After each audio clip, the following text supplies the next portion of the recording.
Well, kids, after a week off, it's that time again. That time where we do the Rock Rage Radio thing with Rimshot Sean right here on the Rock Rage Radio Network, brought to you by Barstools and Bandtalk. And I still haven't come up with a name of it, so we're just calling it Curtain Call Records Corner.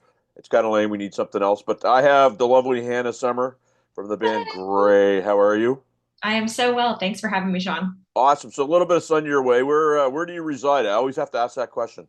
I'm in Daytona Beach in Florida, sunny Florida. I flew it over yesterday morning. Oh, Yes, nice. and I tell you, I'm envious because I get home. We get home about 11:30 our time, and Mm. we had to put sweatshirts and stuff or hoodies on because it was so cold here. So Oh, good for you. Tell me about Gray, young lady. oh, Grey is the band that I have been in since I was just a wee lass. We've been together about 12 years. We started as a really weird indie folk progressive thing. And over the years, we've just transformed into a really, I think, cool rock band. Okay, so that's cool. So indie rock or indie folk. So I'm guessing some of your influences would have led you down that path. So what were you listening to then when you started the band that over the years kind of metamorphosized it into what it is now? Well, when I was younger, before I met all of the lovely gentlemen that I'm in the band with now, I was really into just like soft singer-songwritery, acoustic-y type stuff. Also a big Broadway geek. So it was kind of an amalgamation of those two things. And thankfully, I was such a like a I don't know, I was such a rebel against like my parents' music taste when I was growing up. So I never got any of the cool stuff from them. So thankfully, when we started the band, all the guys kind of indoctrinated me with real rock and roll, all of like the really cool prog rock of the 60s and 70s. And that became my just great passion and kind of carried us to where we're at now. Isn't it funny how we don't listen to our parents till we grow up, right? Never, right? Yeah, Never. same way. Um, and so I too play with a female artist, and she always talks about how for female artists, they don't get a free pass. It's even in this day and age, they have to work harder. They can't be a one trick pony in terms of their voice. They have to have a certain look. Do you find that? Do you still find that those limits are still there? Um, it's really, I feel like my experience is very strange because we've been doing this since I was literally 16 years old. And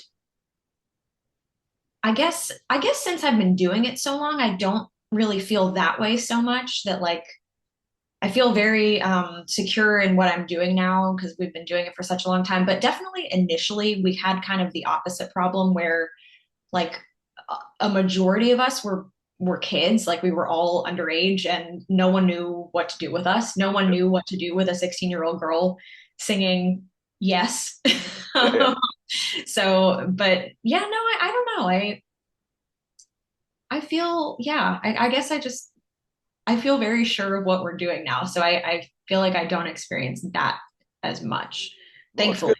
That's good because men can be stupid. I won't even say cruel. I'll just say dumb. And I am one. So, um, I always say this when I ask this question. I hate to do it, but I'm going to do it because in order for me to have my viewers and my listeners kind of figure out who you guys are and what you are and et cetera, if Yeah. you were to do a comparable with Gray to, a band or two that's out there that they might recognize, who would you compare yourselves to? Oh, I'm horrible at this. I guess I guess like Heart maybe. Um, love me some Heart anyway. Yeah. Um, Well, let me ask you this. Let me ask you yeah, this. yeah, go for it. So a friend of mine sent me some footage. He was at a Heart concert on the weekend, Mm. and there is probably, if not the one of the very best, female front women in the history of Oh rock, God, yeah. and she has to be doing the show in a wheelchair. Yeah, I How do you know. feel about that? Do you feel like you just close your eyes and listen to the voice, or do you feel like, and maybe it's time for you to call it a day? I am all for people just pursuing their passions until they absolutely cannot do it anymore. Um, I think when they can't sound the way that Yeah, they perhaps did, or not even that they did, because people can, change over time. But when they can't deliver the show at a sonic level, it becomes a little more complicated, but I mean, power to her, man. Like my husband and I went and saw Phil Collins a few years back, and he did the whole show sitting down because he has arthritis so bad and he can barely stand anymore, but he killed it. So I'm sure she's killing it just the same as she has always done. I love it. Yeah, and I mean, I go through this with tracks. I've even on a couple of occasions had comments back and forth with the one and only Mr. Eddie Trunk about Ah, backing tracks because he's like, if you're doing backing tracks, you're cheating, and I don't believe that. I mean, I sometimes play with backing tracks. I'm a drummer. I play with click tracks. I think it's a skill set. yeah, I think that if a band has to replace a member, that's perfectly fine too. And if you don't like it, don't go. That's kind of my 2 cents on it. yeah. I had the opportunity to interview the gentleman that's going to be touring with Foreigner up here in Canada. Oh, how cool. He's from my hometown, so we sat across the table from one another. I'm friends with one of his relatives, and he felt the same thing. And I mean, I would ask you this: if you had the opportunity to go into Heart, would you say no? Yeah, the smile says everything, right? I don't know. Right? I don't know. That's a It, big question. it's real easy to go, that's fake, that sucks, until the Yeah, opportunity comes across your desk, I think. definitely. So Definitely. to get her back on track here, so tell me about what you guys have been putting out, um, because in this day and age, everybody knows it's not new information. It's a tough old business. It's a tough old slog. What's your strategy been, and what's your relationship been like with Curtain Call? I deal with them quite a bit. John and Gigi and Brian are great. Yeah. But give me your what. Well, we just put out, I suppose not just, a little over a year ago, we put out our seventh album. Wow. Yeah, lots of albums. The most proud I slash we've ever been of anything to date. I think it's a really cool record. It's called Seven. We called it Seven because it's the seventh one. Sure. But it's a kick and rock album. There's something on it for everybody, I think. Um, and yeah, we basically just it's so funny because Curtain Call found us the way that things don't really happen anymore. People don't get discovered Yeah. playing out at bars or clubs anymore, I feel, but we kind of did. We were playing Biketoberfest this last year, and Jacqueline was there, and she pulled me aside and said, I'm A&R for Curtain Call Records. Would you be interested? And I gave her our manager's contact info, and the rest is history. Um, but I don't know, after 10 years of slinging it out in clubs, we just didn't really think it was going to happen that way. Yeah. Sorry. No, it's all Horrible good. notification. God. It's all good. Um, but yeah, and it did, and they're just good people. I mean, there's not really much more to say. They're just good people, and they love music, and they love their artists, and it's been awesome. Yeah, I've got to know John a little bit. I've got to know Brian really well because I'm dealing Mhm. with you folks.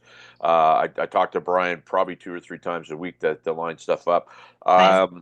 I like their vibe. I like their swagger. I like the way they conduct themselves. I think that they're artist centric, which is kind of rare. Yeah.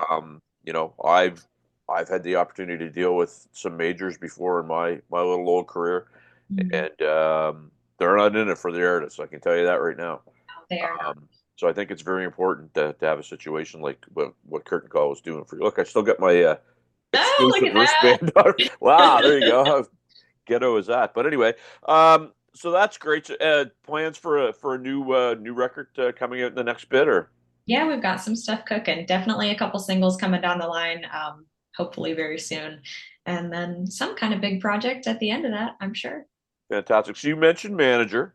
In this day and age, the whole DIY is kind of the sexy topic du jour. Having a manager can sometimes have a lot of pluses. Tell us about your manager and what they do for you. She's amazing. Her name is Karen. Hi, Karen, if you're watching. Good And name for a manager. right. No, she's great because, not only is she like I don't know. She's just always been so on top of it. She's been with us since day one, Yep. and she's just always believed in us fully, no matter what kind of silly stuff we were doing. Because I'll tell you, if you listen to some of the early stuff, it's I don't know what we thought we were doing, but we had a good time. But she's just been our biggest advocate and our biggest support, and will go to bat for us no matter what. and she's freaking great. We love her. Miss Hannah, have you done a lot of press before? A fair bit over the Okay, I years, was going to I say would say. because I've you're going to be somewhere in the neighborhood of episode number 736 or Oh my 37. I've God. done this a lot, and I get the sense that you've done it before because you seem very comfortable with it. Well, thanks. Um, in terms of how you're going to roll your product out when you put it, are you going to do like the waterfall release type strategy, which I seems to be think so. yeah, Yeah. yeah. Yeah. The every 6 weeks a single and then perhaps a video, and that will I don't want to, speak too soon on anything, but that'll probably be the plan. Yeah, it's the artists that I work with. I mean, now we went almost a year. Her Mhm. new single's coming up, but one of the things that we did, and I got it from a guy who was a TikTok influencer. He said do reels. Yeah. So record something and put it out, but do a reel. And good Lord, man, I'm getting like 100,000 hits on these reels. It's Yep. incredible, right? So to what we were talking about, the attention span of people is minimal, right? Yeah. Right. You have to really kind of catch them at the right time. Yes, you do. So what's your strategy been? Does your manager help you with that? Do you work with the label on that? Do you guys do that on your own? How do you guys work that? Yeah, right now it's kind of a little bit of all of the things that you mentioned. Myself, Karen, our manager, and Lisa, our bass player's wife, who is an incredible artist, and also just is the person that films a lot of stuff for us. We all three kind of take turns putting stuff out. Some behind the scenes stuff, some like pro shot stuff, kind of just depends on whatever the day is. And then John's been helping out from Curtain Call as well. So it's kind of nice to have a good like mix of different views going Sure. into social media too, because it can get stale if it's just me rambling on or, just one person. So And before I forget, name your compadres because how many piece band are you? yes, we're a five-piece. Okay. So we've got me, I'm Hannah, I sing, and then we've got Jet Wolf, who plays guitar. We've got Tommy Brady, who plays the bass, Ray Grimard on the drums, and Ken E. Williams on the keys. And E. Williams, the E in there to so that we don't get them mixed up with the other Ken Williams, right? Right. So you mentioned your husband. Is he part of the band? Is he one of those that you mentioned? Oh, don't tell. Okay. Yeah, he plays the guitar. Nice. Well, hey, it's I find that sometimes people if they don't get mentioned, they get a little, you know, Yeah, so I want to make sure that they get their proper due. I think I that get is you. important. Um, what's the strategy of the band? Are you the focal point, and they're there to support you? Is it a band in the true sense of the word? How do you guys approach it? I feel like despite their insistence over the years that like I am the star or the lead person, which I am. I'm the person that's talking to the audience. I'm like their direct line to what we're doing. I I feel like we're just a band and we're all equals and we write as equals and participate as equals. I feel like we're all it's just I don't know, it's just a big family. You Yeah. can't be together doing the same thing with the same people for 12 years and not just all be on the same level playing field. So Have you been able to keep the same members for 12 years? almost. The only person that's changed hands a couple times is the bass player, but Tommy, who's with us now, he's stuck with us unfortunately for forever. Oh, it's always the bass player. We know this. Sorry, guys. As much as I try to go to bat for you, it's the way that it goes. Well, and I know what you're saying about that because I mentioned to you I was in Cuba.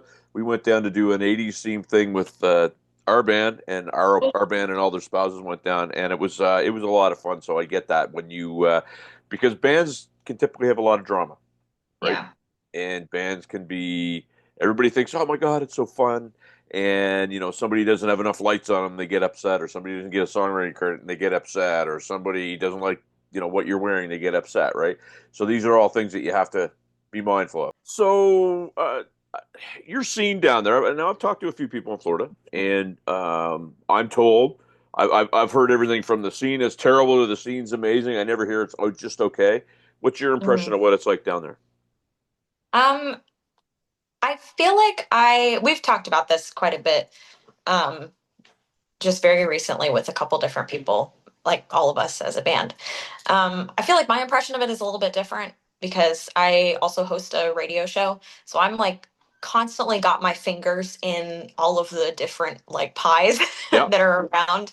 I feel like I'm maybe a little more exposed to it than everybody else. And I think that there's a decent scene, especially in areas like Orlando and Tampa, the kind of bigger cities in Florida. Daytona's a little hit or miss. Yeah. It's great during, the big bike events, and like we've got Rockville now, which is a huge rock festival. Um, the event times are pretty good. Throughout the rest of the year, it can be a little questionable. It just depends. Yeah, and I mean, I think I don't know if you're at this point, but I think you start to identify that maybe you're outgrowing a scene. Just there's nothing in Mhm. it for you. Yeah, You don't fit square peg round hole. yeah, And then you go off and do different things, right? I'm assuming you yes, guys are, play other places besides Daytona Beach. yeah. No, and especially like this year, finally, it feels like things are actually picking back up again. The pandemic really, really knocked us. Um, but now that we're starting to, open for some more people and just kind of get out of our immediate area, it's definitely it's picking up. It's better. It's really good. No, well, that's good because, like I say, um, I don't know what it was like in your neck of the woods, but when we here in Canada, where I live, they did the whole, okay, we're going to do a small opening, and they could have 20 people, then 40 Mhm. people, Yeah. and you could only sit down, and you could, and it was crappy on one side, but the other side, what it did, it made the hours, so you started at 8, you were done at 11. Yeah. Yep. That was fun. But it was a little bit more. People had to pay attention. They had to sit down. They couldn't dance. Yeah. Felt more like Vegas as opposed to, you know, Yeah. a Legion or whatever, right? Is there any part of you that maybe misses some of that? Because I do personally. I think that you had to be on your game. I mean, you couldn't. Yeah. A lot of bands now can mail it in. A lot of bands are like, oh, they're amazing. Well, no, they're not. You're drunk and you're dancing, but they're not. You know what I mean? Right. Yeah. You miss that part of it? I guess I miss well, no, because I really love the freedom to just be able to travel around wherever we want all the Yep. time. Yep. And even in those days, even when we were doing concerts like online via, Zoom or whatever the situation was, we always try to bring it 100%. Yep. Give the energy regardless of whether they're standing up or sitting down or got their backs to you, which thankfully doesn't happen much anymore. Yeah. Yeah. Yep. So I don't think I miss it that much now. The only part, I mean, I don't know, it's just weird. Like I found we had a thing up here where, and God love the person that did it, but it was an online thing where you go and post videos, right? And a lot of people that had been playing for a very short period of time went on there and they might have had a good voice and, oh man, you're good. And then they start playing, but, Mm, but they're not professional, but they start getting professional gigs. And it really kind of gummed up our deal. Did you guys have that happen down there? I can't say that we did. No, I'm moving to I'm Florida then. That's all there is to it. come on. I need more sun. Um, so where do my viewers where do they find out about you guys, what you're up to? And I noticed you changed your name. Oh, your foot slick down there. Because I'm on my phone. There you It's go. right Where do on they my find out phone. more about what you guys are doing in the band? And before you do that, the Yes. name comes from where? Gray comes from where? It was the name of our first song back when we were just little baby children. Our guitar player Jet, the first song we ever wrote, he thought he was so cool, and he was like, "It sounds like the color gray," and so that's what we called the song. And we just couldn't think of a better name for the band because it's not black or white. It's just a mix of a bunch of different kinds of stuff. It's Nothing gray. wrong with Gray. Nothing wrong with Gray. Where do we send them? Where do they get their Oh, tunes? we're so findable. You can get, and pretty much everything you would ever need to know is on our website, which is greymusic.com. Spelled kind of funky. It's spelled GREYE music.com, but we're also on Facebook, Instagram, Twitter, or X, whatever it's called, TikTok, much to my dismay, Yeah. and YouTube. We're on all the things. Hannah Summer, this has been a pleasure. It's so nice to meet you, and good luck. Well, we're in spring, but good luck with the rest of the summer and forward. Thank you so much, Sean. It was a pleasure. We're back on the Rock Ridge Radio Network after this.